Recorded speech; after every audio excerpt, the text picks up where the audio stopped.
can see whether it works or not and decide if that's something we want to do where we live. So it's not a single issue campaign other than the Constitution must be respected, the rule of law must be restored, and the corrupt, I'll say it, bastards, they must go. They must go. We cannot accept them in power at all anymore. And this is not just a national issue. OAS is dealing with Washington, D.C. OAS is dealing with the top leaders in the federal government. But on your local level, wherever you live, your town, your city, your township, your borough, whatever, in Louisiana, your parish, you've been infiltrated and corrupted too. And don't tell me you don't know it. Here in my county, Schuylkill County, they're going to be arresting, the news reports just came out, a tax fella in the courts who I think it's a prothonotary, I'm not sure of the title, but he's been taking taxpayer money for personal use. And then we see this everywhere. The PTAs, the little leagues, you see somebody every day, there's another report where some corrupt, selfish jerk gets in and abuses their authority or steals our money. So if you want to be effective, OAS is a national thing and it's great, and I want you all to participate, but you can't just do that. You have a lot of power on your local level. In Cressona Borough, which is very near here, they actually elected a libertarian to their council, not because of his party affiliation, but because he is an honest, decent guy who wants to clean that mess up. Here in my own township, by one vote, we elected a fella. The lady who was on the township board of supervisors, very nice lady, we still like her, pretty decent in a lot of regards, but there was the quality of life ordinances, more intrusion to our personal lives, more nitpicking, more money grabbing, more control by authority that they don't have the right to, and this started to resonate. So even though she's an incumbent, even though she's well respected, even though she's very well liked, we got somebody who was reluctant to run but ran anyway, and we went door to door, and we not only elected him, but that gave us a majority on our township supervisors, and we repealed those so-called quality of life ordinances that are going like wildfire. It's Agenda 21 across the entire United States. You can't let up. Every single one of these issues are important. And what I say is, don't give up your own particular fight. Absolutely. Just coordinate your actions with people who are fighting on other aspects of the problem, because if we attack them on all fronts, it exposes the lack of power that the federal government has. In Connecticut, these idiots, these jerks in the legislature and in the governor's office and the governor and the lawyer, they decided that they would make felons of anybody who didn't register their ammunition, their magazines that were over a certain capacity, their semi-automatic weapons, rifles. Assault weapon means nothing, but semi-automatics. And they assumed that people would comply. And somewhere in the order, because we're not certain, of 100 to 300,000 Connecticut residents, citizens, law-abiding, decent neighbors, family, friends, decided, nope, I'd rather be a felon.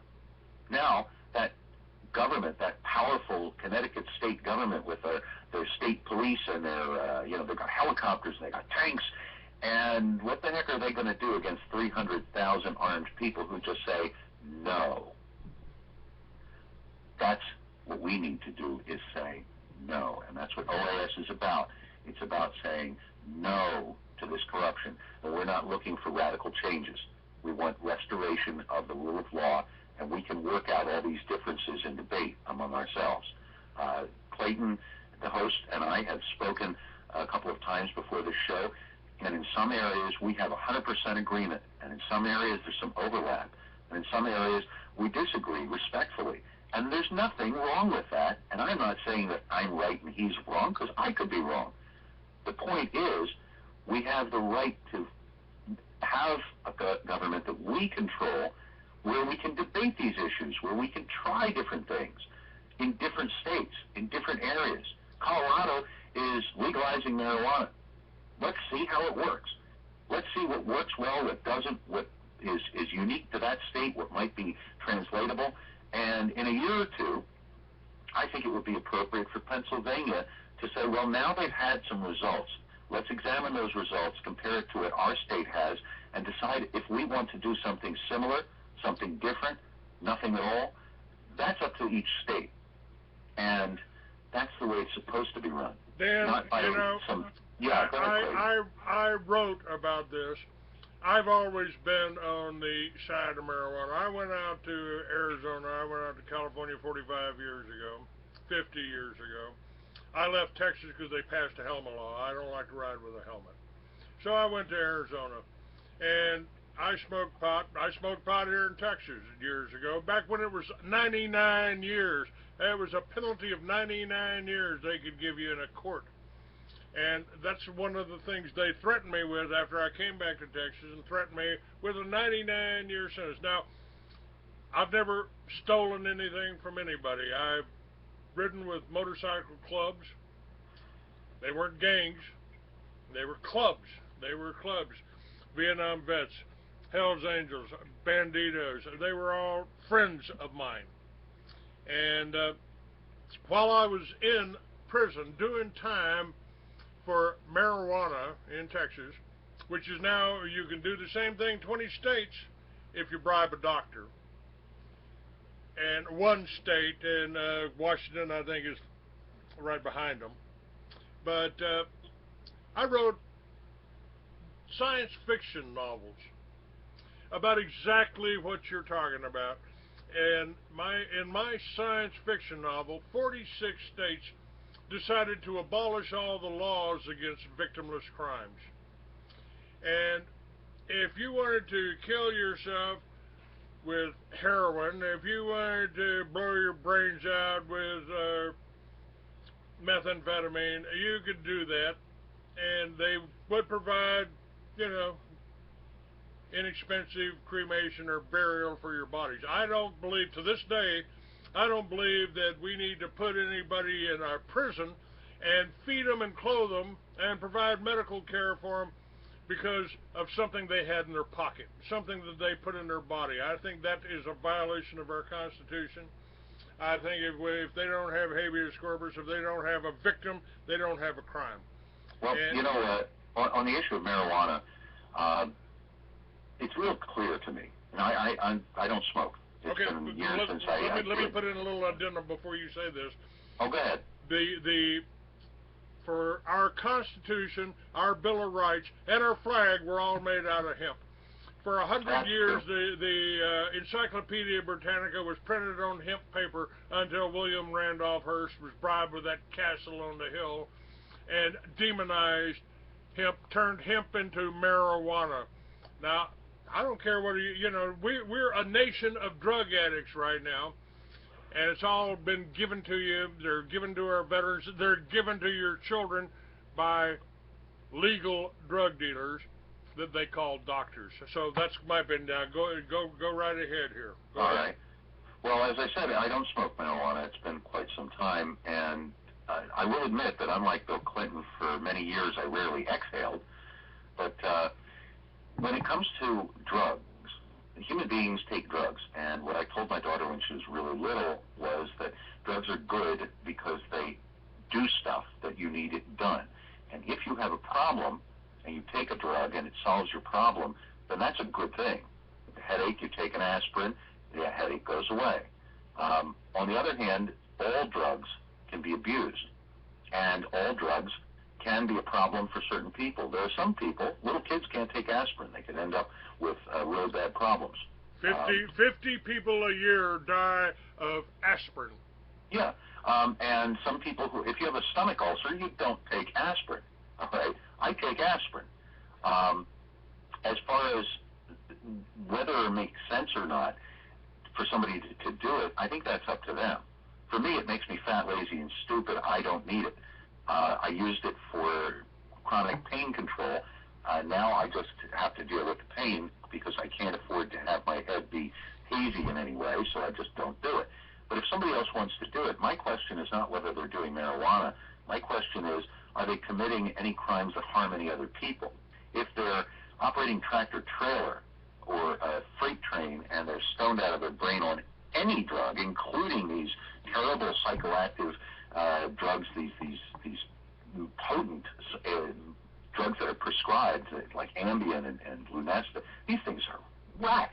You look at the commercials and the side effects; they're just scary as hell. They can kill you and make you a zombie.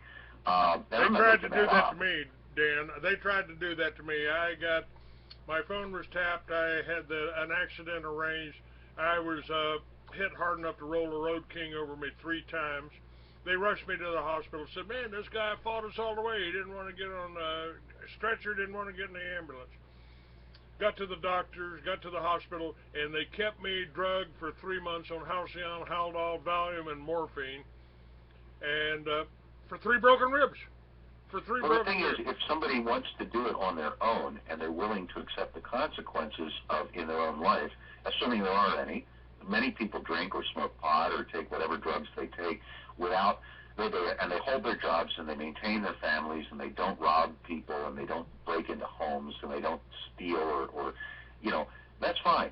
What I'm looking at is, have you committed a harm to another person? That is where government has an appropriate place. Yes. Government has an appropriate place to go after fraud, and it has an appropriate place to go after crime against persons or property. So somebody who stabs other people or shoots other people without being in danger of their very life is a criminal. And I'm fine with having law enforcement go after criminals who do these things and prepare cases for prosecution. And I want each one of those people to have due process of law, and they may or may not be convicted by a jury of their peers. But to simply declare entire huge numbers of people, individuals, to be criminals, felons, simply because they smoke pot or because they own a specific firearm, it's tyranny. It's not even soft tyranny anymore. Soft tyranny is when they tell you can't have light bulbs, and that's bad.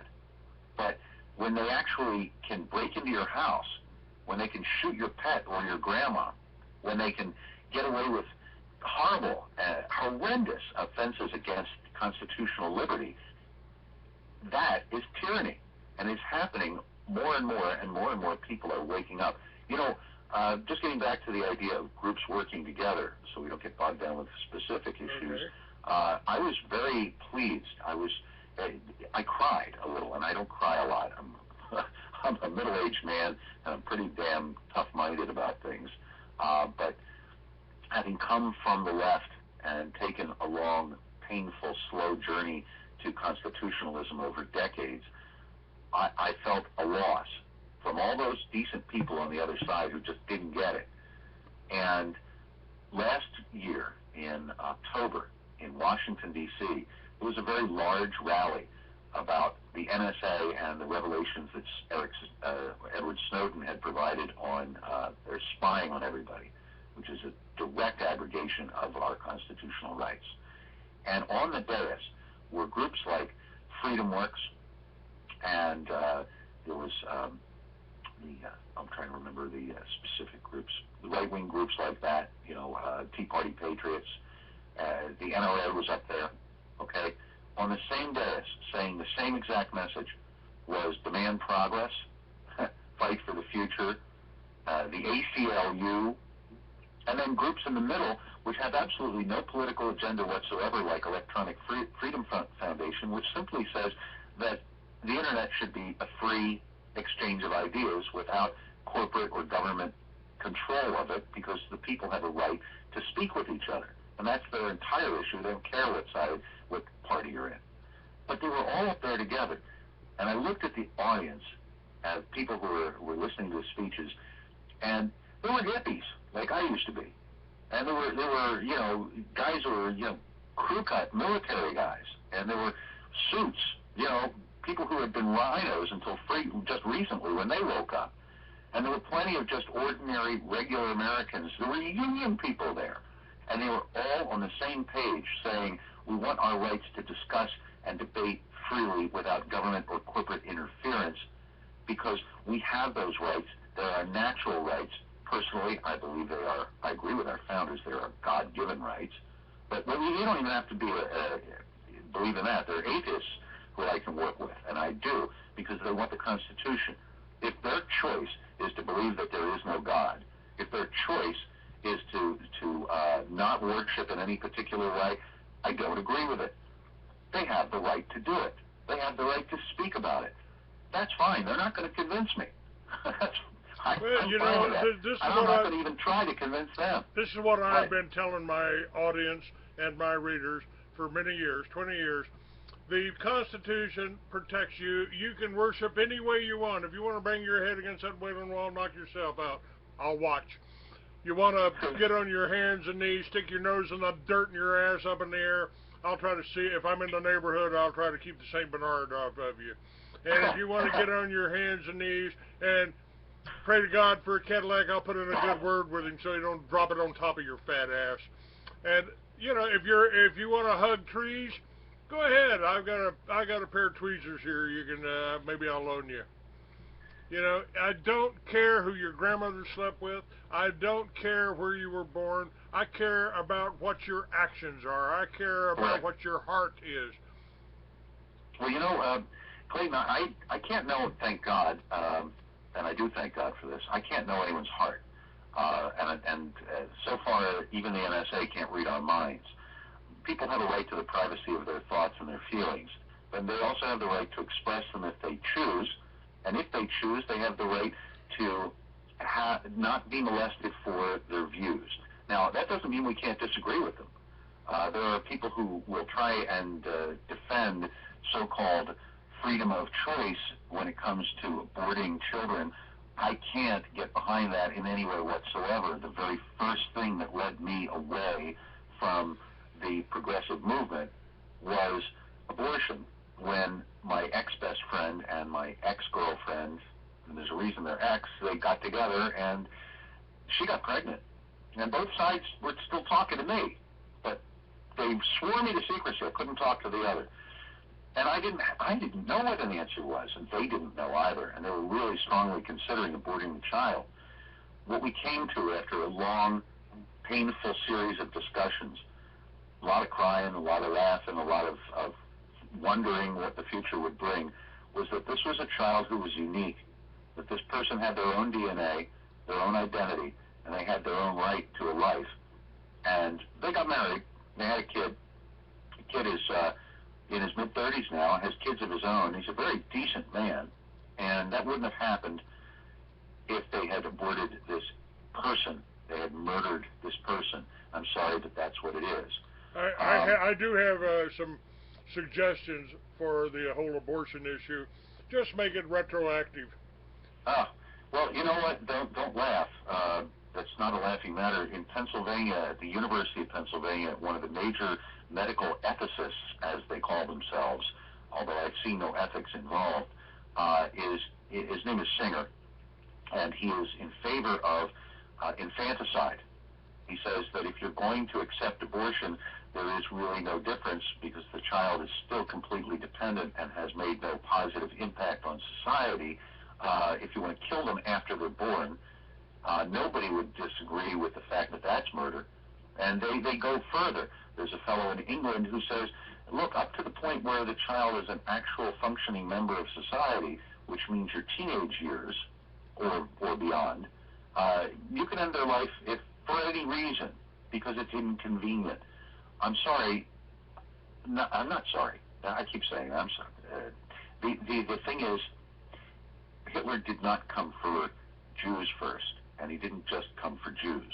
He started with the weakest members of society. The very first group of people, individuals that he decided to murder were mental defectives, as they were called. And he went to these homes they had vans where they would simply take the exhaust pipe and it would be shunted into the body of the van, and they would load these poor unfortunates, these people with Down syndrome, these people with various, mental aberrations who were sick. They would put them in these vans and murder them, and it was a test to see whether the society would accept it, and they did. Nobody spoke out in any significant numbers in any effective way. And they came for gypsies. people forget that even though it was a much lower number than the number of Jews murdered in the Holocaust, a larger percentage, almost all gypsies in the entire world, lived in Europe, and they were wiped out for no other reason than the fact that they spoke Roma, the fact that they were different. And that was a test case, because not enough people spoke out and effective ways to stop them. So if you're going to go after children, and with Obamacare, these death panels are clearly part of the law. They are going to limit, and they are already starting to limit, treatment for people who are not worth it, according to some government bureaucrat in secret. They're going to say, well, yeah, I'm sorry, but you're 68 years old, lady, and you've got breast cancer, and your life expectancy is not that great. Plus, look at who you are. You're a retired lady who, you worked in a sales job your whole life or in a factory. You're nobody important. You're not one of us. So we're going to deny you treatment. And that is, in effect, murder when that treatment exists and could be provided to that person. So they start from the edges. They trim from the edges. And then they work on the rest of us. And I'll tell you what, whoever you are, you may think you're safe. You may have money. You may have connections. Look at North Korea. Kim's own uncle was set upon by dogs and murdered by starving beasts, eaten, devoured to death. If you speak up, if you piss them off, there's somebody they don't like for whatever reason in North Korea today, they murder you, and they make your family watch that. Then they kill your family if they don't kill them first, and make you watch that. They have power, and power is so corrupting. So whatever group you think you're in, you're not a group, you're an individual. You have no power at all by yourself when elitists run everything. And whoever they do come for first, you're next. So we have to stop this. I will say this, and this is not conspiracy talk. This is not crazy talk. 20 years ago when I said these things, people would hand me a square of tinfoil and say, here, make yourself a hat, buddy. But 10 years ago, people would say, that might be true. And 5 years ago, we're talking average people who really don't pay attention much because they're so busy with their own lives. They would say, that's probably true. And now this year they're saying it's definitely true, and I need to do something about it. Every single country that has gone down this path, every single country, there are no exceptions, has ended up with millions dead. Now, I can personally attest to this. My grandmother, one of my grandmothers, came from Poland, all right? So she was an immigrant, legal, and her family didn't come with her. She was a pioneer. She wanted to be an American. She believed in American freedom. She was worried about what was going on over there. 300 plus extended relatives, her parents, her sisters and brothers, all the cousins, they're all dead except for 2. All dead at the hands of the Nazis. Might as well have been the Soviets, might as well have been the Chinese communists. Doesn't matter. It doesn't matter that it was because they were Jewish. They killed plenty of people. They killed plenty of people for no other reason than they opposed the state or had something the state wanted, or they just felt like it. But when I was a little boy, my cousin, Genya, who was a 5-year-old strawberry blonde, beautiful little girl in the death camp, that the Nazis, in their efficiency, they couldn't get to everybody. They couldn't finish the job. The Soviets were closing in from the east. Patton's army was closing in from the west, and there had already been some death camps discovered. The word was getting out, and they realized they were in deep, deep doo-doo for what they had done to people. So they threw off their uniforms and tried to disappear into the surrounding countryside, and they left a few victims unmurdered. And this little girl grew up, and after her time in the displacement camps, she ended up in Israel, where she served in the military and had a family and raised children, one of whom became a doctor, etc. But she came to visit. And here I am, a little boy, and she's visiting my grandmother, and they're talking in hushed tones, and there's a lot of weeping for people who are gone, that they knew. I never met. I never had the chance to meet because they were killed. And so I'm sitting, my grandmother leaves the room to go get some food or something like that, and I'm sitting with my cousin, who is my mom's age. You know, they both passed away since by now, but it's a sad thing. But I saw these numbers tattooed on her arm. Now, I was a bright boy. I watched the Vietnam War at the dinner table. I read the encyclopedias. I read the news. I was really, really bright little kid. And I touched her arm and I said, I know what those are. And she looked at me kind of sharply, and I said, you don't have to worry. You're safe now. You're in America. It can't happen here. And the strangest thing happened. I never experienced it before. It was as if she wasn't there. All of a sudden, here's this face and there's nobody there. Just absent, blank. And she didn't move. And I didn't know what to make of this. I thought, what's wrong with her? But I didn't realize it was me. What was wrong with me? I didn't understand. And after a minute or so, she just fled the room. And I guess she didn't know what to say. It was too raw. It hurt too much. She'd seen it with her own eyes. They almost killed her. A little girl, old enough to remember. And my grandmother came into the room. And I have to tell you, my grandmother was probably like your grandmother, like most of people's grandmothers. There was no smarter, better, and more handsome, wonderful boy in the entire universe, in the history of all time, than her grandchild. You know, boy, I couldn't do anything wrong in her eyes. She spoiled me rotten. She's just a wonderful grandma, like your grandma. And I was totally unprepared. She walked into the room, and I'd never seen that look on her face. She looked like a avenging eagle or something, just sharp. And she raised her hand up, and she brought it down, and she struck me on the face so hard she knocked me to the floor. And she picked me up by the shoulders and grabbed me, and our faces were noses inches apart. And we're both crying. And she said, do you think, in her heavy, thick Polish accent, because she learned English, but not all that well in some regards.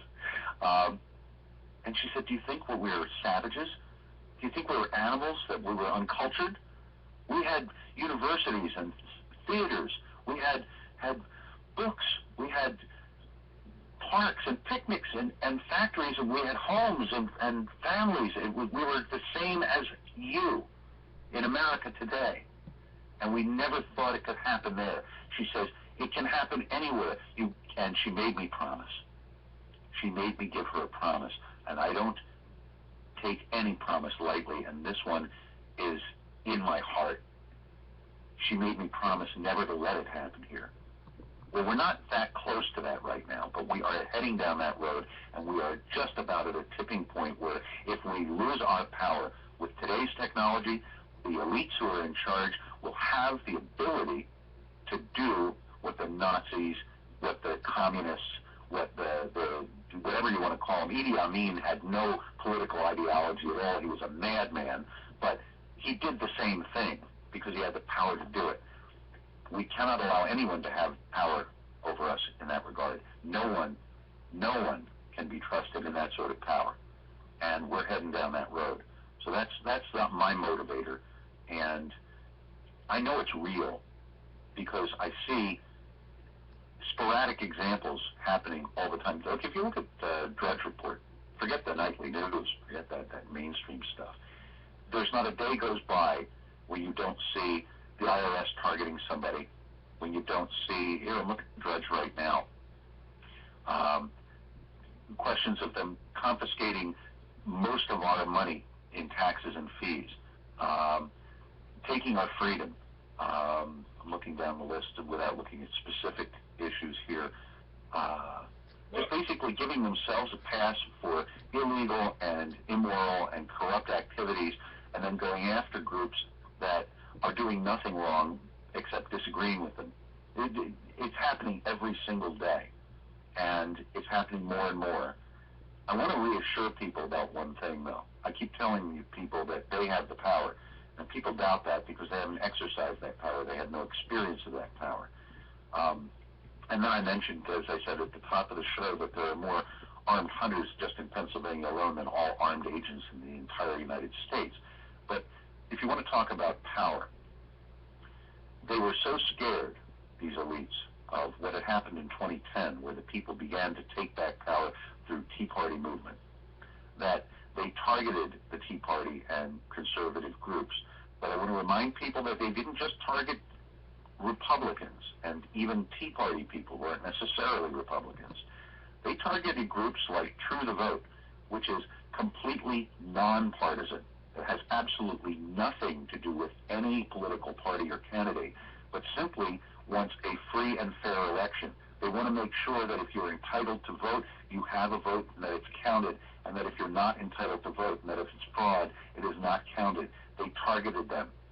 There's a group that teaches the Constitution in universities and high schools that does nothing partisan at all, that doesn't even talk about today's issues, that talks about the Constitution and the arguments and the Federalist Papers and the way it came about and what it means. That's all they do, and the IRS targeted them.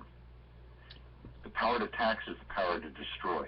The power of a police officer with a gun to take your liberty and take your life is power. It must be used wisely, which means it must be limited. You know, you made the OAS statement. is working so hard. You made the statement it can't happen here. That's the way people think. It can't happen here. This is America. But those FEMA camps that we've talked about are operational, and they've just made it illegal over in your neck of the woods for anybody to be homeless.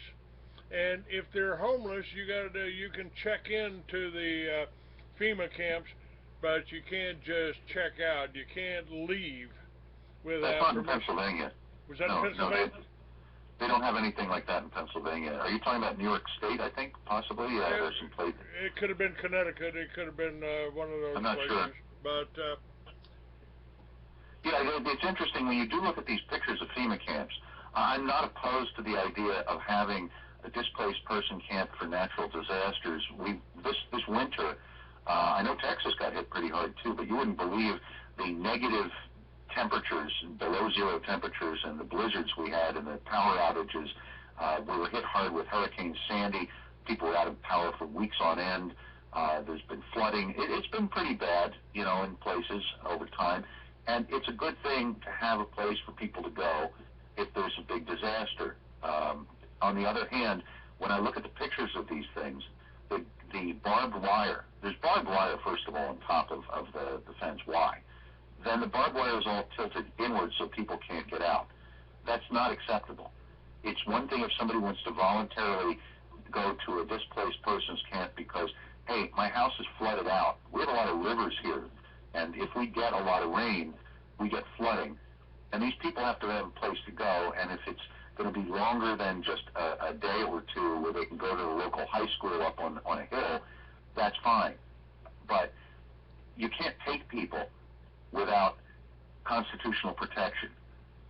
If the Constitution is supposed to be in effect, then the only way that somebody in the government can deprive you of your life or your liberty is with a warrant, with a charge.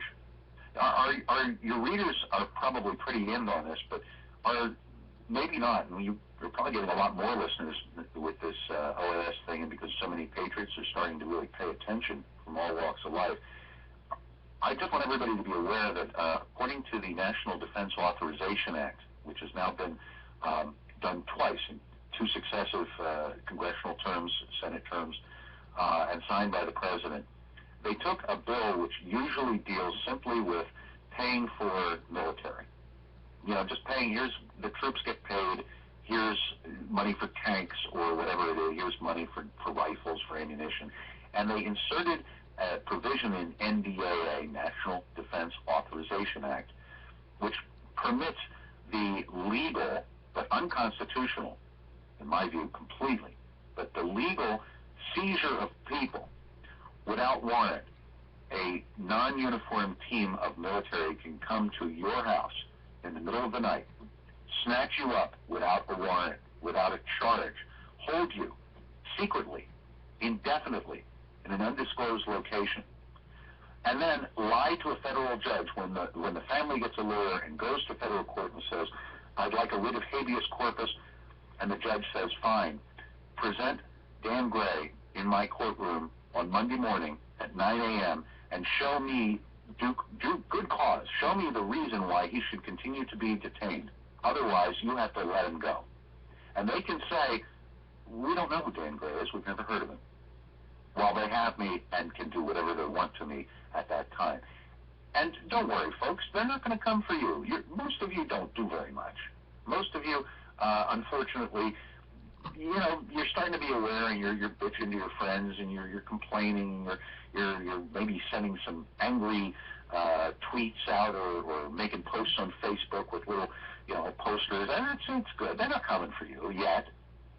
They don't want to come for you because they don't need to come for you. They're figuring that those like Clayton, those like Colonel Riley, those like he was in charge of Operation American Spring, those people, maybe me, who step up and make a big noise and get in their way and throw a monkey wrench into their plans, they're going to come for people like us first. And maybe if you get scared enough and you duck your head down, they won't come for you. But I got news for you. They're not going to want any trouble at all. So if you let them come for anyone, it's only a matter of time before they come to you. I want you all to remember that the NSA has complete records of every single electronic communication. This is true, factual, vetted information, even reported in the mainstream media. It's been established in congressional committees.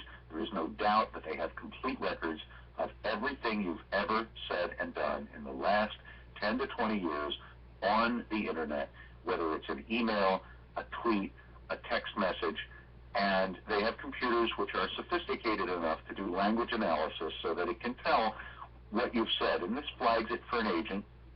Now, I'm pretty open and overt. Clayton's very open and overt about his opposition to tyranny, so it would be really easy. They know who we are. We're on lists.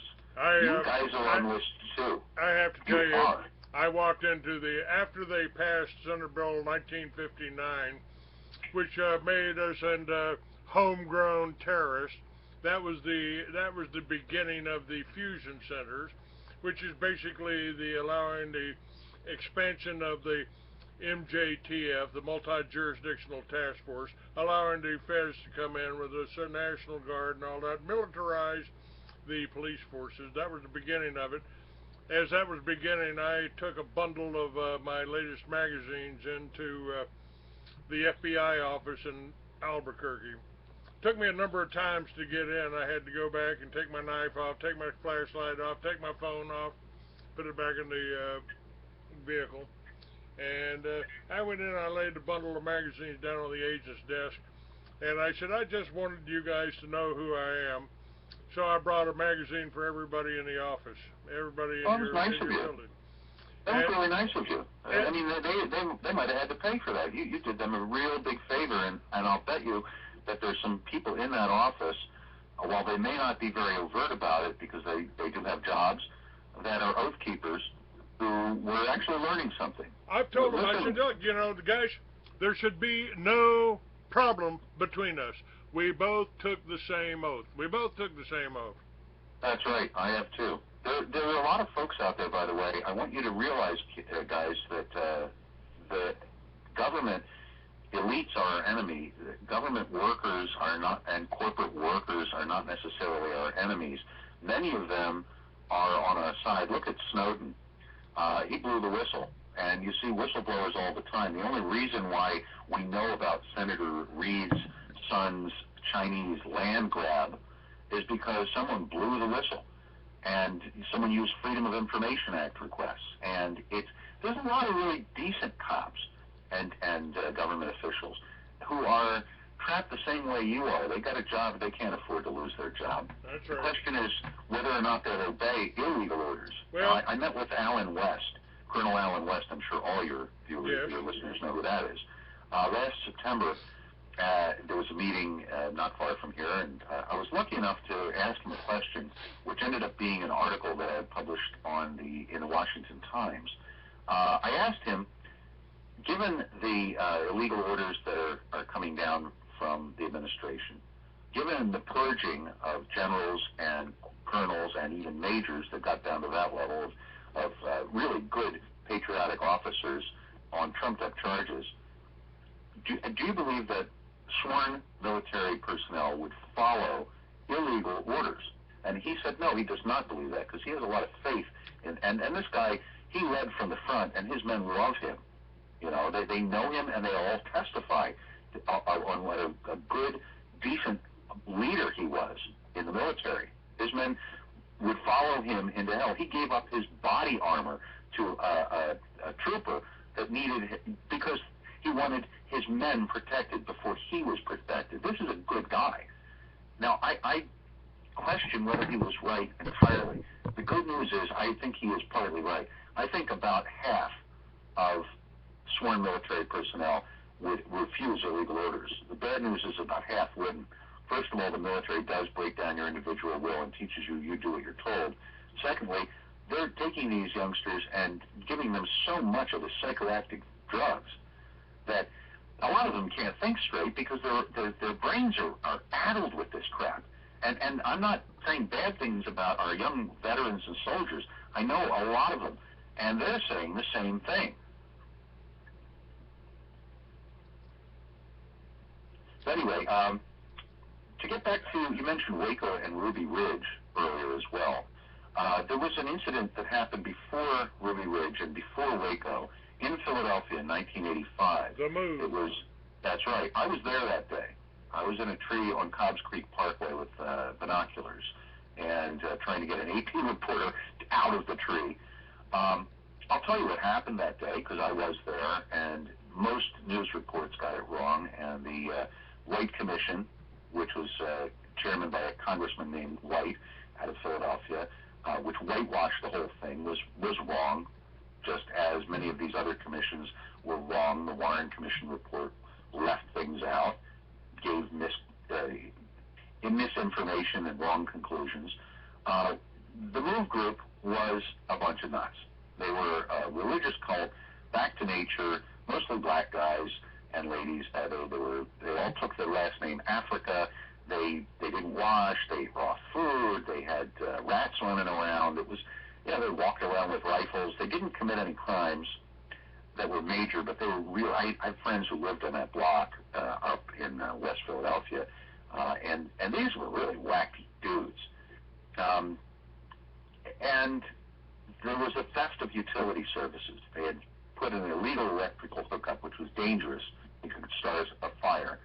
And there was a warrant issued, which is proper, and they were going to serve this warrant to say theft of illegal services, and they had a couple people named who were going to be taken into custody and charged with I think it's a misdemeanor too in Pennsylvania. It's a high-level misdemeanor because of the danger involved, but not even a felony.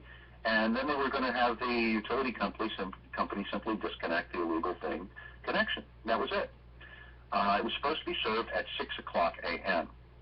And at 5:30 a.m., and believe me, if you've ever heard it, you know the sound, there were 30 caliber Brownings that opened up. There were no 50 cals. I know that Buddha sound pretty well too, but we opened up, the Philadelphia police opened up with 30 caliber Brownings a half hour before the warrant was to be served. It was never served. No one approached the door.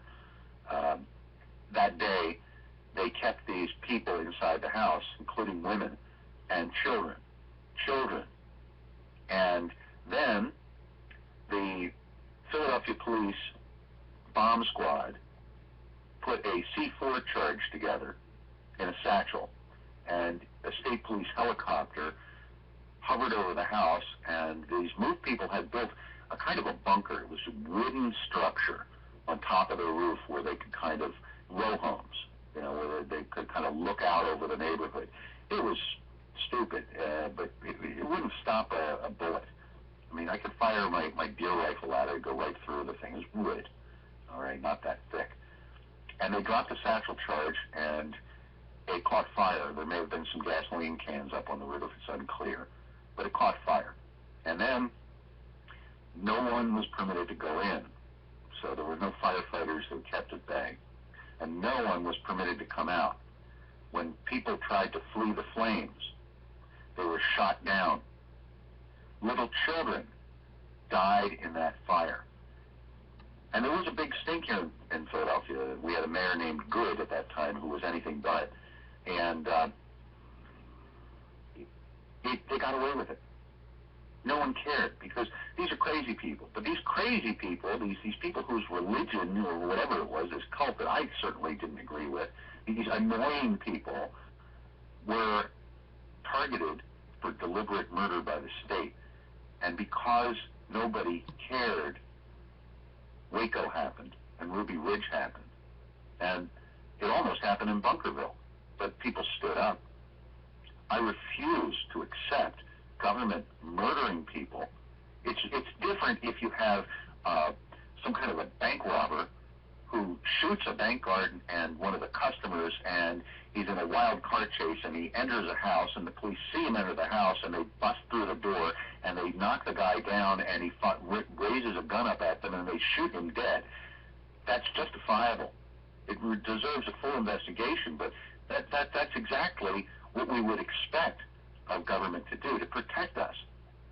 But you don't say, that guy, he's dangerous. He might commit a bank robbery. Let's shoot him in the back of the head. And that's what they're starting to do. Well, what happened at Waco, same thing. Why do they just get off on murdering children? I mean, they killed over 20 children exactly 1 year after that, and I believe it was the same government agency, the BATF, that just happened not one of them was in their office in the Murrah building at that date. That's a good question, and I don't know the answer. A lot of people will say this is where the disbelief comes in. This is where the it can't happen here comes in. A lot of people cannot imagine why non-psychopathic people, non-Ted Bundy, Wayne Gacy type of crazy murdering people, are very rare, thank God. Why would the government, who does, why would an ordinary police officer or a federal agent ever do any of these things? Why would they murder children? Why would they get off on murdering children? The answer is they don't. It has nothing to do with that. They are not killing people, or any of these governments. Our government is not doing it en masse. They have not rounded anyone up. But governments that do these things don't do it because, hey, we get to murder people. I mean, in North Korea, they don't just take an entire farm village or an entire apartment block and just round them all up and kill them, even there.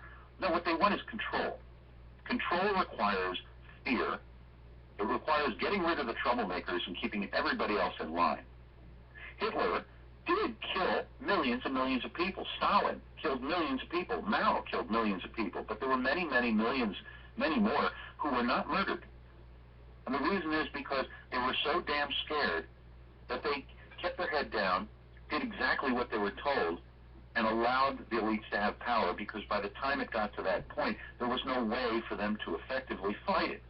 In North Korea today, there is no way for the average person to fight in any way against this.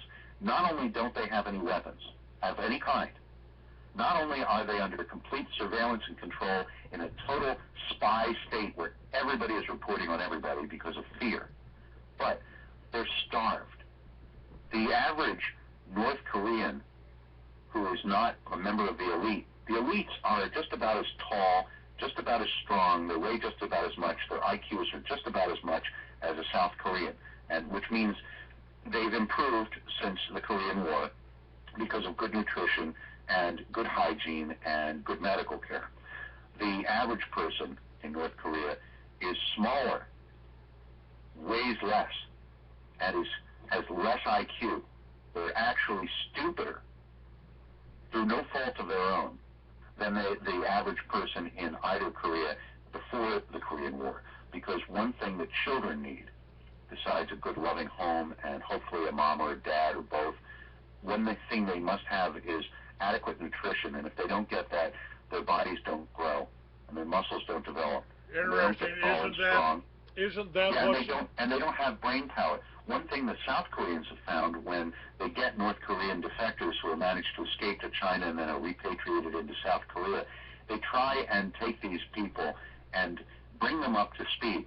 They try to give them at least a high school education. They try to teach them to read, which is not allowed in North Korea. They try to, give them a skill, teach them about how modern life works. And they find that because they were deprived of nutrition, especially protein, when they were developing as children, their brains never developed and can never develop past a certain point. And they're fit for being janitors. There's nothing wrong with being a janitor. And if this is what happens if somebody has Down syndrome or some other, birth situation where they're just not capable of more than that, they're not bad people, and God bless them if they can, wipe a table or push a broom or do some small function. That's good, and they're just as worthy in the eyes of God as any genius. But to take people who don't have those problems and turn them into people who cannot possibly stand up for themselves, who can't understand what's going on, who can't effectively coordinate or communicate a way to fight that. That's what North Korea has done. During the Cultural Revolution in China, that's what was done. During the starvation of the Ukraine by Stalin, that's what was done. During the Irish potato famine, when the English had plenty of food coming in from all their colonies of all kinds, when they could have fed the Irish who were starving because of a potato blight, and they didn't, that's what happened. The ones who didn't escape from Ireland. It's not a question of ideology, and it's not a question of psychopathic people doing these things. It's a question of power-hungry, possibly psychopathic people in charge if you let them be in charge. Somebody should have shot Idi Amin down. He was a mad dog. Here in America, I don't want anyone to shoot Obama or Reid or Boehner or McConnell or Pelosi. I don't want that. I want them removed from office, and I want us to finally start voting in decent local politicians and keeping our eyes closely on them to keep them honest at the local level, at the state level, and at the national level so we can restore this country. Well, I agree with that. I don't think they should be hung until they have a fair trial. Well, actually, my take on this, and this, I haven't heard this in any of the discussions. I'm not a lawyer, but I thought about treason, which everyone accuses, and not everyone, a lot of people are accusing our top leaders of being treasonous. Treason is a very difficult thing to prove. It is a crime in the Constitution. It does not allow for death. It does say that it's material aid and comfort to the enemy in time of war. That may or may not be the case, but what I do see is a different crime, a crime that's very commonplace. I thought about what criminal fraud is. And again, I'm not a lawyer, but I've got friends and a few relations who are lawyers, and I thought about it. And I thought, well, fraud is deliberately misrepresenting facts in order to get financial gain. It's a con job. It's me saying, sure, I'll fix your roof if you give me $4,000, and I take the $4,000 and I don't fix your roof.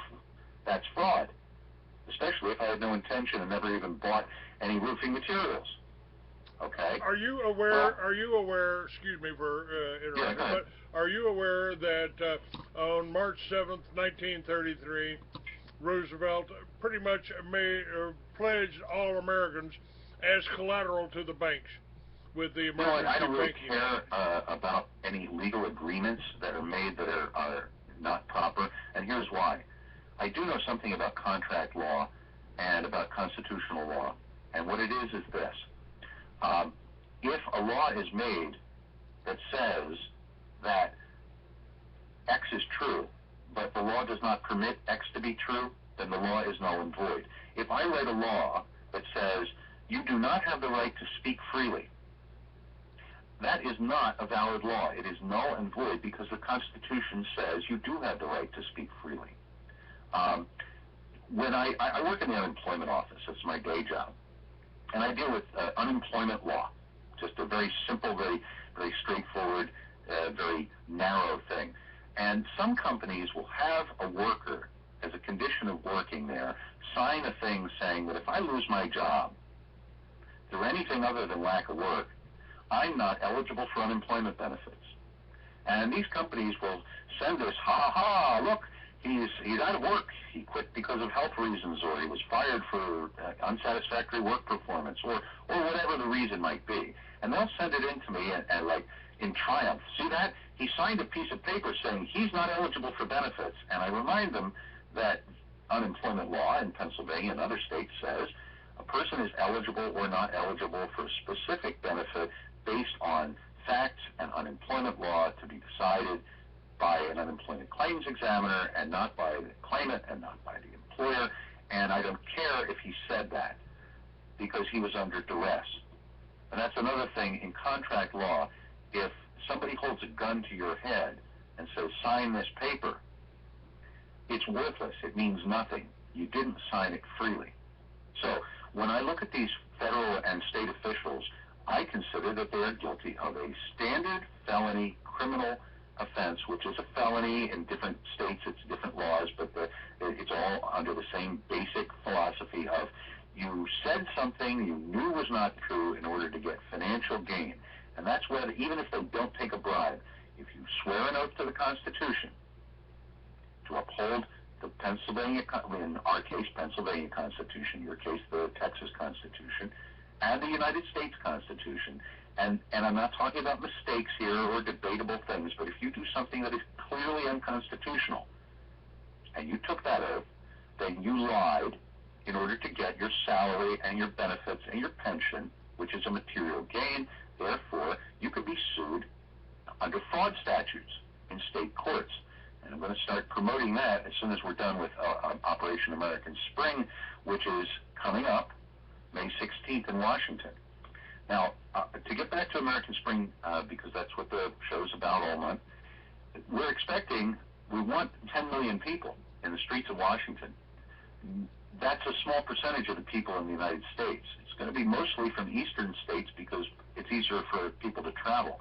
There are people who are just hitchhiking there, people who are riding their motorcycles there or taking their campers, and there are places for these people that have been voluntarily donated by landowners and homeowners and camp owners, campgrounds in the surrounding areas of Virginia and Maryland, for them to stay. Some have opened up rooms in their homes. Some have opened up their lawns or backyards for tents. Some of these places with a little more land are saying park your camper here. But it's not just one day, and it's not just Washington, D.C. What we want is a continuing presence, like Egypt, seriously, Egypt, a place that's never known democracy. It's always had a strongman leader. They removed their government simply by protesting in the streets, by saying, we've had enough, we won't accept this. And they did it twice. Iceland did this. Iceland. And America can't do it? You bet we can. And we can do it better than anybody else, because we always do everything better than everybody else, because we're Americans, damn it, and we have freedom. And if we will make this happen. So what we want is a continuing presence of 1 million people, and this will be recycled because some people will have to come home, some people will find a time to go, who are staying in the outskirts of Washington and then commuting in on a daily basis for continuing protests. Now, not everybody, for health reasons or personal reasons or job reasons, can get to Washington on a specific day or even at all necessarily. If you live out in Seattle, or if you live up in Idaho, it may be very difficult for you to get the money and the time to make that trip. But here's an example of what I think you ought to do. I'm coming back from American Spring. Our political primary is going to be May 20th. That's the following Tuesday. May 19th, at our state capitol in Harrisburg, on the steps of the Capitol building, we're holding a rally. And it's a get out the vote rally, and it's an indictment of our officials rally, but it's a rally to rally the people, make them realize that they have the power. I don't care what it is you do, folks. I'm too busy to be micromanaging, and I'm not the sort of person to order somebody to do one specific thing, and I don't have so much ego that I think I've got all the answers. American Spring is the big one, and it's going to be ongoing. But even if you can't go, find something to do. Can you run for your state party committee and take it back the same way the progressives infiltrated the Democrats and the Republicans? Can you circulate petitions for signatures to get patriots on the ballot, whatever party it might be, even independent parties? Can you donate money? Can you give time? Can you man phone banks? Can you go door to door and meet people and educate them about a candidate or an issue? Can you sign petitions? Can you circulate petitions? Can you put up yard signs? Can you join a militia or join a single interest group, whatever that interest is, that helps restore the constitutional freedoms that we miss? Can you do these things? The answer is you're damn bet you can do these things. And if you say, well, I'm not sophisticated enough, I'm not educated enough, well, you can learn. Find people who tell you the truth. If I tell you something today, don't take my word for it. Check it out. You know, if you find I'm lying, don't believe me. If I'm telling the truth, then maybe you want to keep listening because I'm going to be telling you more truth. And if you can just simply cook for the people who are doing the work, if you can bake cookies for them, if you can pass the hat around for them, you're doing something good. I like chocolate chip, thank you. Look, I have we talked about mental defectives, which was it's not a politically correct term. That was what the Nazis called it. People who have less intellectual capacity, and just because that's the way they were born. We have a fellow in my town who's a really decent young fellow, and he has one of these syndromes, and he's never going to be Einstein, right? But he's a really good guy. His emotions are the same as yours and mine. He works really hard. He delivers one of these local merchandiser papers, and he volunteers at the fire company where he is a janitor, and he keeps that place clean, which is a safety and hygiene issue, and frees up somebody else to do a job that's more sophisticated, like run the pumper, be an engineer or drive the truck or actually fight interior fires and structures. He volunteers at a local no-kill shelter to help socialize the puppies and kittens so that they can be adopted, which is a joy. It's a wonderful thing to do. And there was a fire in town last fall, electrical fire caught in a bathroom, and the woman of the house, a young lady, was home with her little children, all under the age of 3, which is a couple little kids, and she was panicking. A lot of people panic when something bad happens. They don't know what to do. So it wasn't a big fire yet, and she hadn't left the house yet with her children. And he happened to be walking down the street, saw the smoke, knocked on the door. She said, in her panic, I don't know what I should do. He grabbed the kids and grabbed her, pulled them out on the street and across the street, pulled out the cell phone, called 911, made them wait and not go back in the house. When the firefighters, the volunteers, were all volunteers, showed up, they did what was necessary and put out the fire, and there was some damage to a couple of homes. The insurance covered it. It took a while to fix it, and those little babies and their mom lived and weren't overcome by smoke because he did something, and he did the most he could do, and I'm glad he's alive to do it.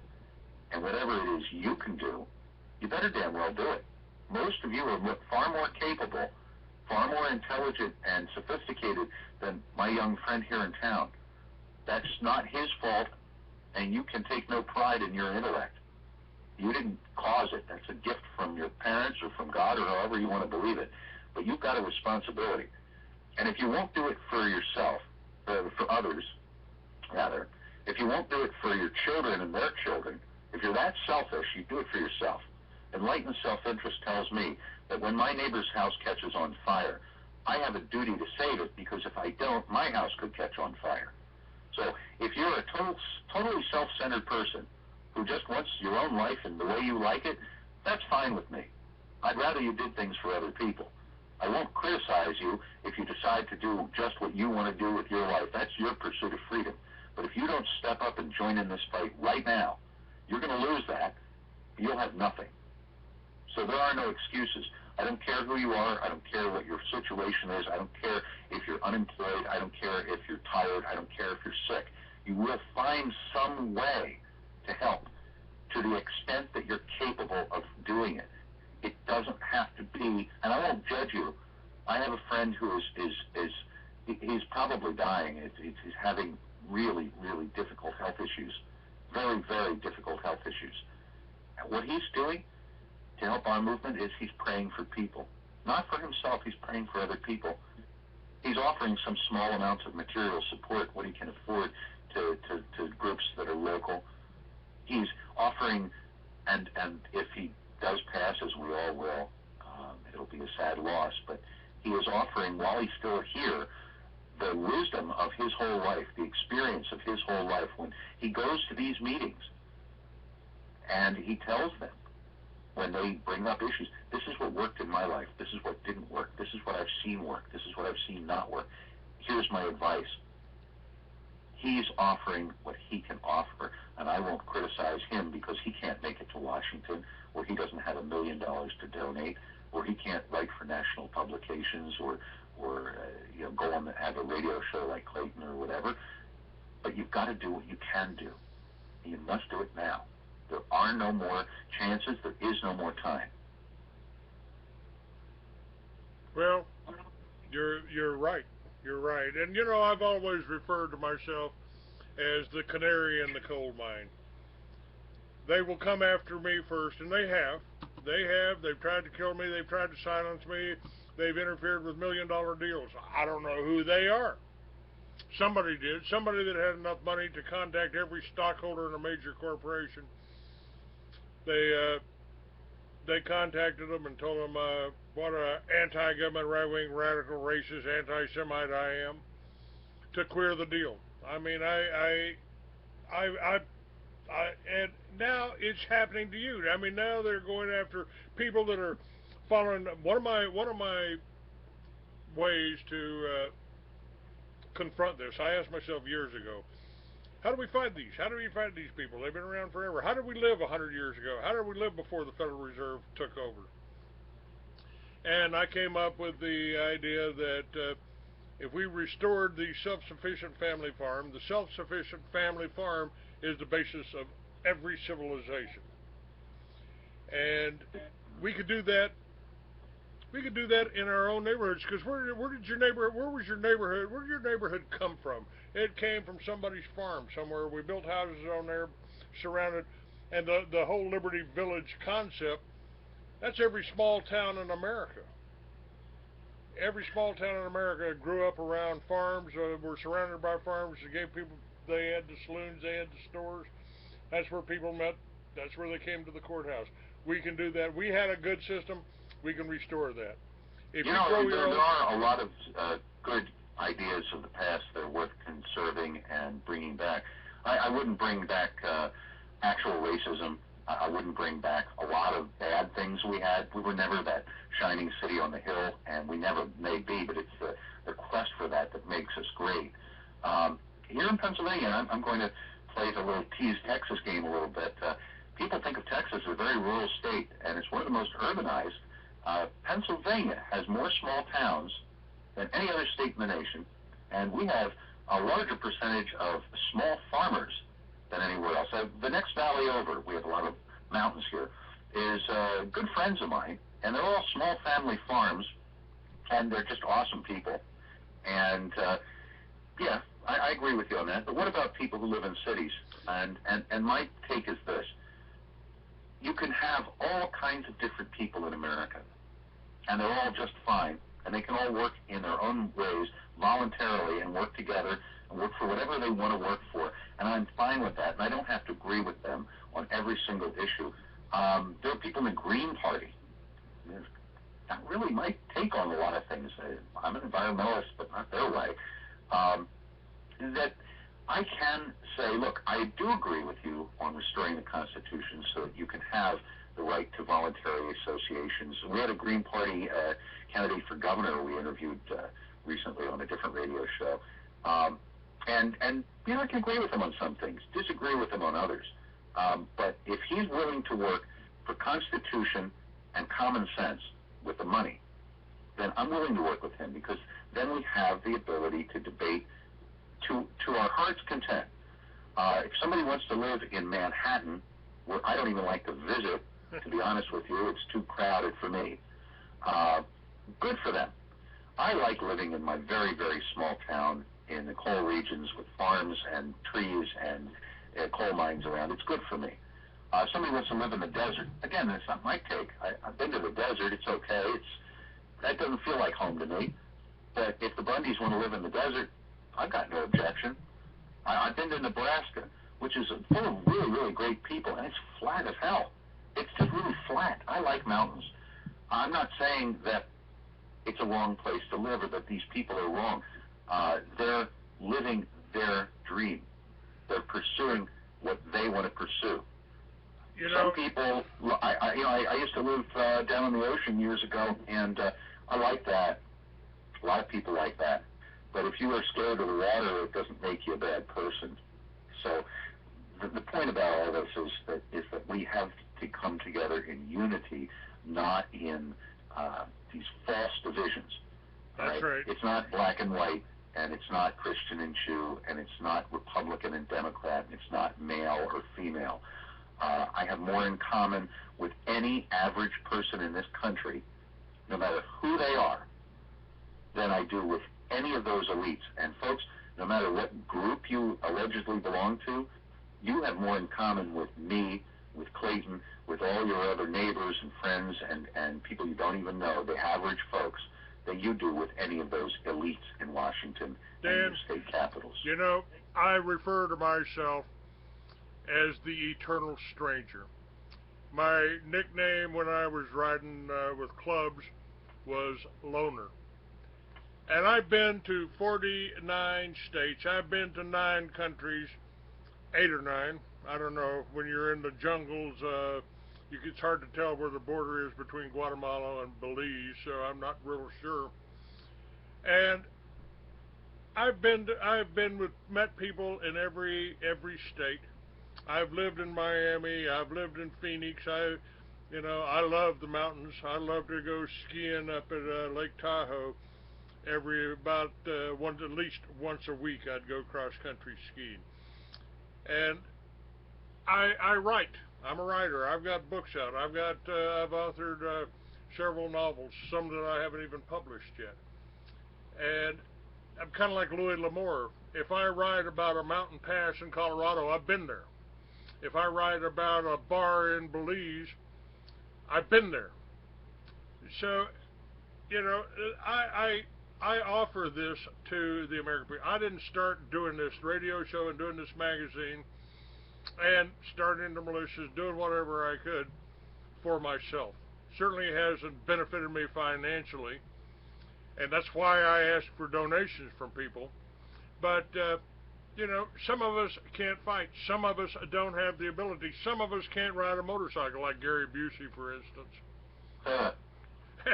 And well, he can fall off them pretty good. He can fall off them well, and if I was... Look, I shouldn't criticize Gary Busey for that, because I've gone off. I'm currently between motorcycles, but I've been in intensive care more than once from wrecks of various kinds. People ask me, well, aren't you afraid to ride now, Clay? I said, what? You ever trip? You afraid to walk? No, I'm not afraid to ride. And a motorcycle is still my only transportation. But, I'm willing to work with just about anybody that is promoting our Constitution, helping to defend what we, our founding fathers, the wisdom of Thomas Jefferson, who told us, if you ever allow a private bank to issue your money, the banks and the corporations that spring up around them will leave your children homeless in the land we conquered. George Washington told us the same thing, for avoid foreign entanglements. We've got a lot of wisdom there, and we just need to, again, Benjamin Franklin. What form of government have you wrought for us, Mr. Franklin? A constitutional republic, if you can keep it. That's true. Now, I studied the Constitution. I've helped start colleges. Timothy Bible College is right up on my website. That was started by Dr. Jake Wade, who started a homeschooling program called the Little Red Schoolhouse. So, if we'd followed him and we'd promoted him a little bit better, we wouldn't have had Columbine, we wouldn't have had Sandy Hook, they wouldn't even had the opportunity for it. And, you know, today's colleges, going to a library in a college, it's like going into a prison library. It's hard to tell the difference. We've got the, and again, our founding fathers, I mean, an enlightened citizenry is indispensable for the proper functioning of a republic. Self-government is not possible unless the citizens are educated sufficiently to enable them to exercise oversight. It is therefore imperative that the nation see to it that a suitable education be provided for all citizens. That's what we're trying to do with this show. This is what I'm trying to do with this show, with this magazine, with this website. And I think you're doing a very good job, and I want to just mention something for those who look at the show's website or whatever. Clayton is willing to allow people to speak and exercise their free right, a God-given right, as I said, a constitutional right, to express their views. Those views may or may not be what Clayton agrees with, or what you agree with, or what I agree with. There's some things I found some objections to, and he had a very reasoned response on those, which I can respect entirely. If you want the right to speak, you cannot deny someone else's right to speak. And even if you disagree with them entirely, completely, as long as they have the right to speak, it actually works in your favor for your argument. Because if your argument is more convincing, more factual, more true, more engaging, then your argument will win. So, you know, when it comes to conservative versus liberal, classical viewpoints, is there a right answer? There are right answers for specific situations. Having that debate is valuable, and without that debate, we will not have answers that make sense, that people can accept, because they've been thoroughly vetted. So when you go to a site or listen to a show like Clayton's, or any of the other radio shows that I'm on for OAS and for other things, you will find people who are saying things that you don't agree with. And that's fine. Let them have their rights. Let them speak. When they speak, if they are convincing people, obviously you've got to do a better job, or maybe your argument should be reconsidered because maybe they are right. On the other hand, even if you totally disagree with them, by letting them have their say, by giving them the opportunity to get that message out to as many people as possible, they can be shooting themselves in the foot. I mean, you see this every day where in the mainstream media, which is basically in the tank for the Obama administration and these elites, they will put out official news reports, official statements from people like Nancy Pelosi. And I am glad, I am really, really pleased when Nancy Pelosi says, you got to pass the bill to see what's in the bill.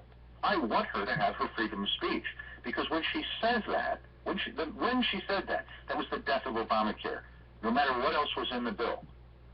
She said that, and every single American in this country, bar none, said, that's wrong, that's arrogant, that's an abrogation of our rights, that sounds like a con artist.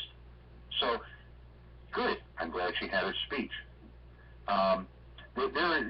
There's another show coming up, if a little plug here, on Blog Talk Radio that I'm on regularly. It's called Bard's Logic, which is primarily a political analysis show where we interview people. We've had candidates for governor and in my state. The show's out of Ohio.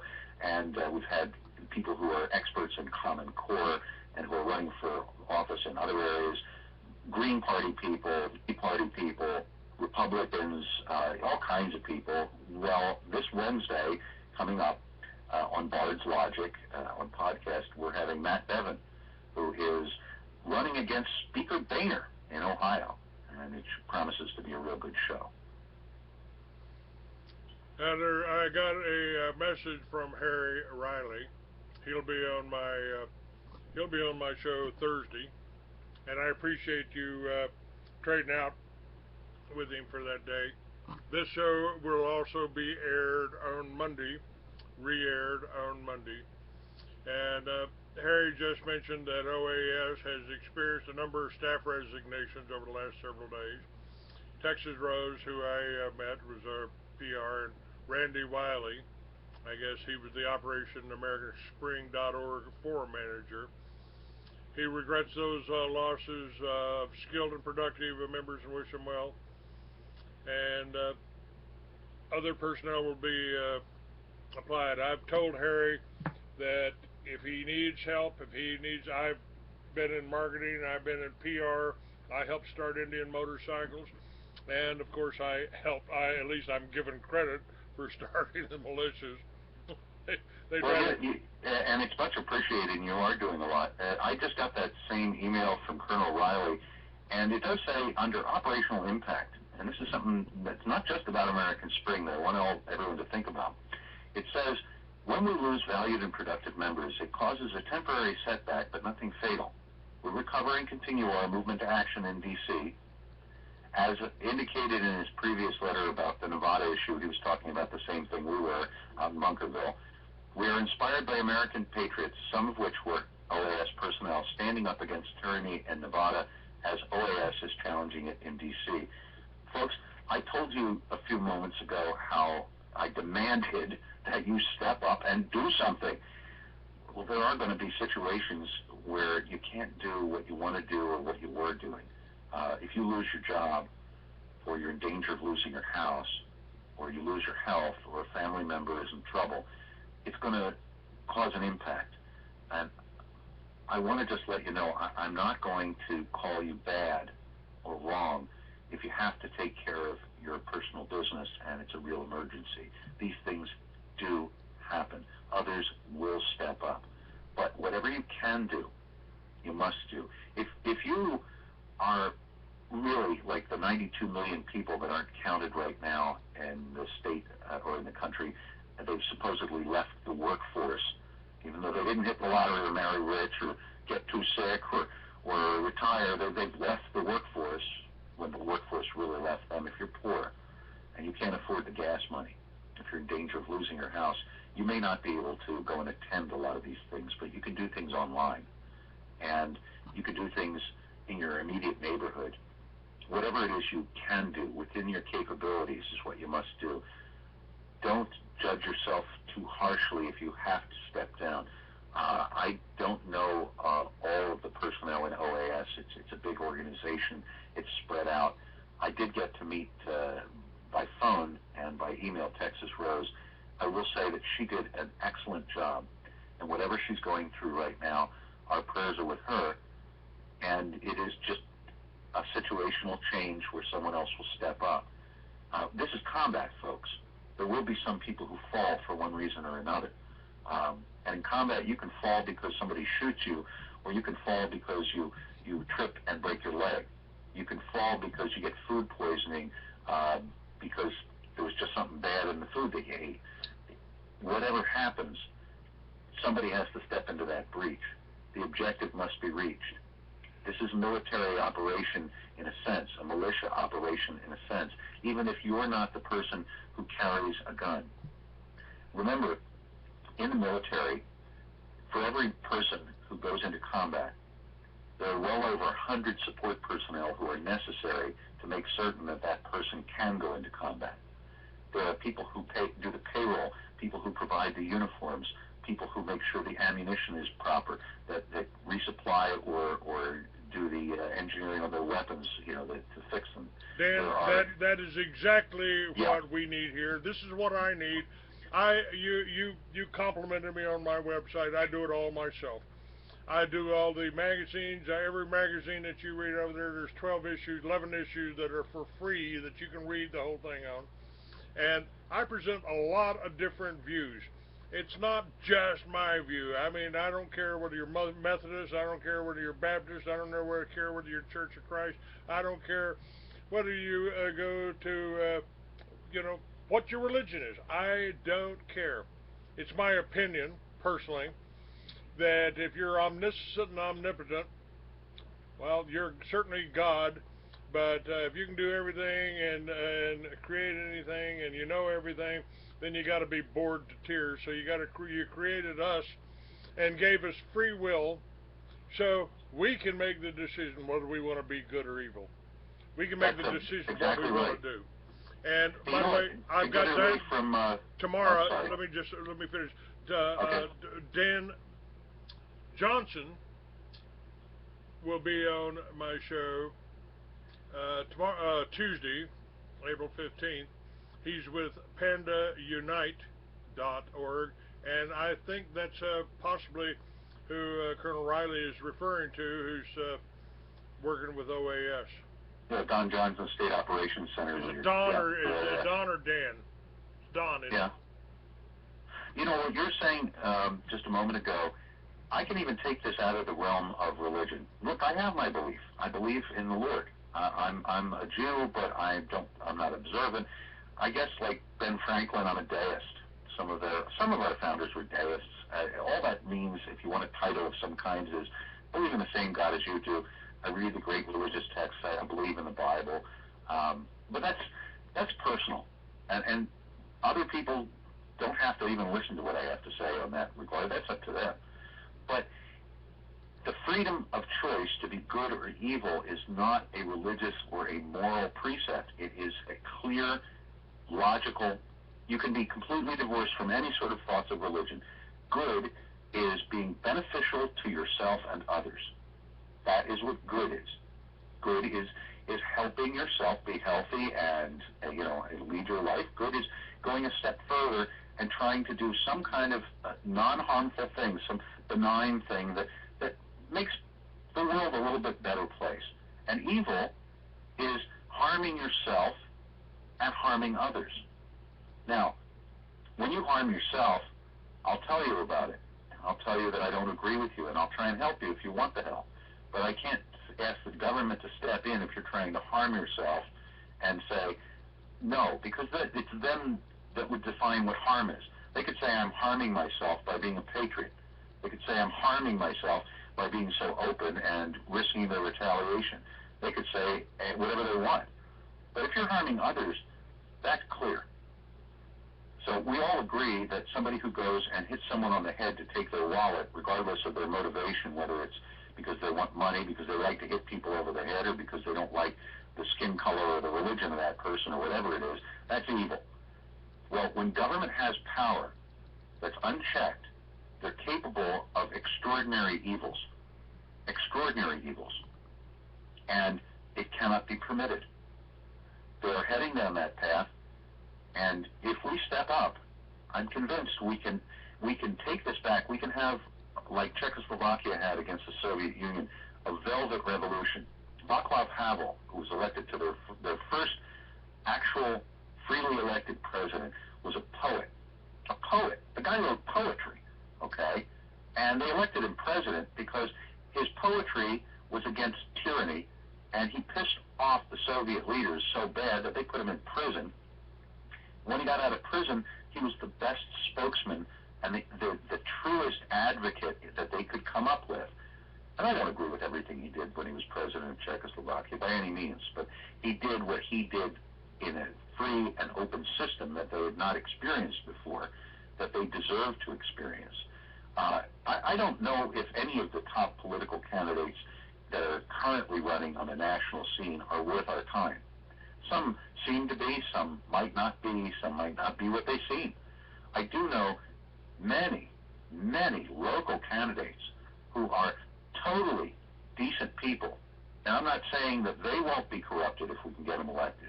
We have to watch them like hawks. But I know them personally. I know their families. I know their lives. And so do you, folks. You know people out there. If you're not the one who has what it takes to be in politics, and politician's not a bad word, evil politicians are bad, then you need to urge them to run. You need to support them in their run. In Pennsylvania, just recently, something happened which was unprecedented, set history.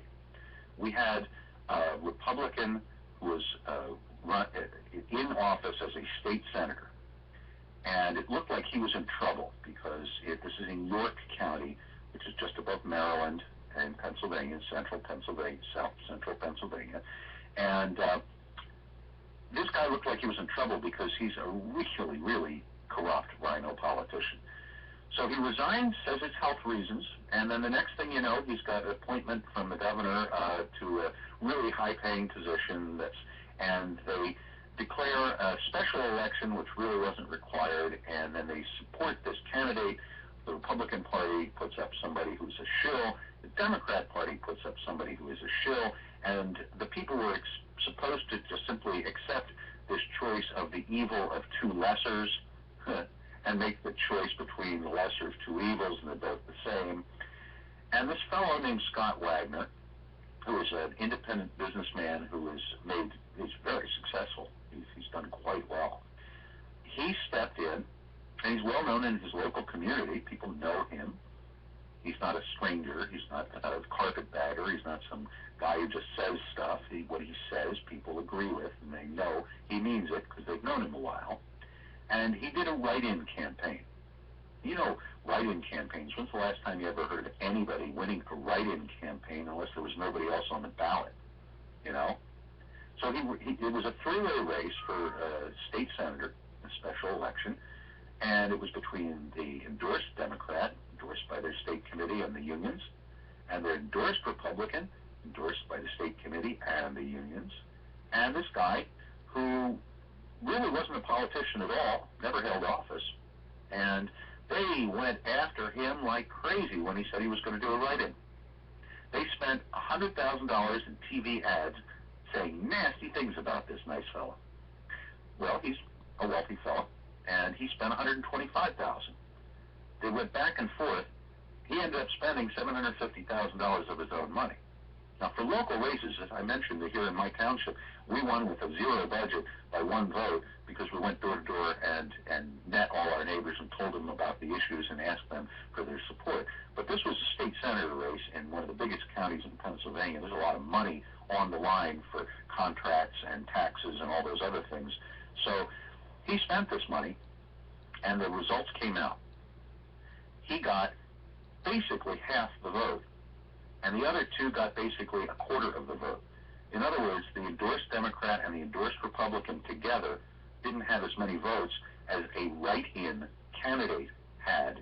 And he was sworn in last week, and he's in our state capitol, and he's already joining up with their already elected patriots, and he's causing trouble there.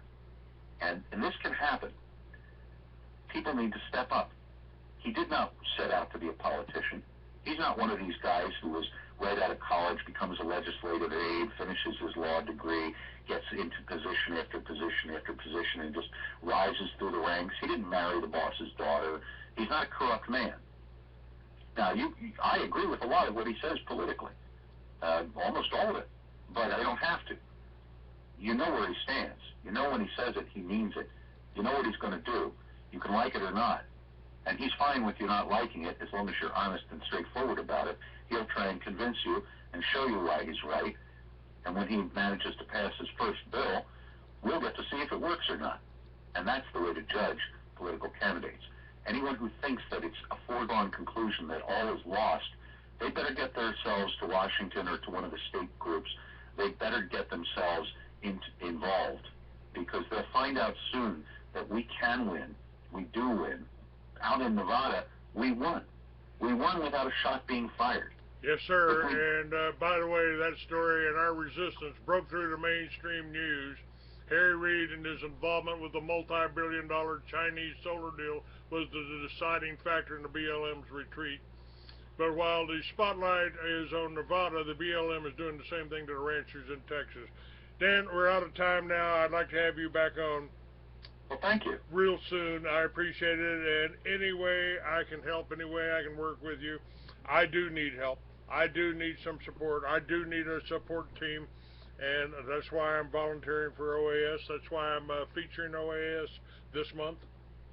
And my phone number's on every page, folks. You know, you don't have to agree with everything I do, and you won't, because I've got a lot of different views. I look at things from different angles, but I've told you the same thing over and over again. Same thing Dan's told you. You don't believe anything I tell you. Check it out for yourself. Thank you, Clayton. You are a true patriot and an honest man, and I really appreciate your efforts. God bless you, sir.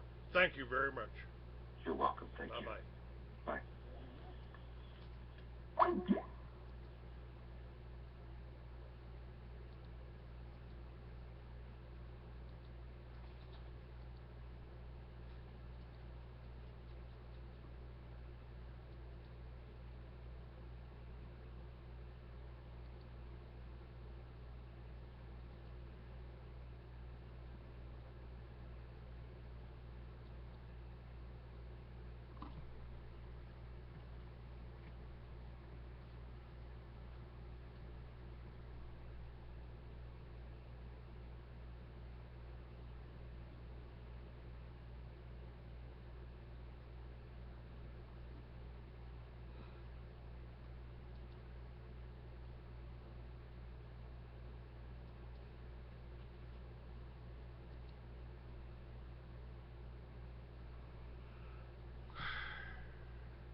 Stop it.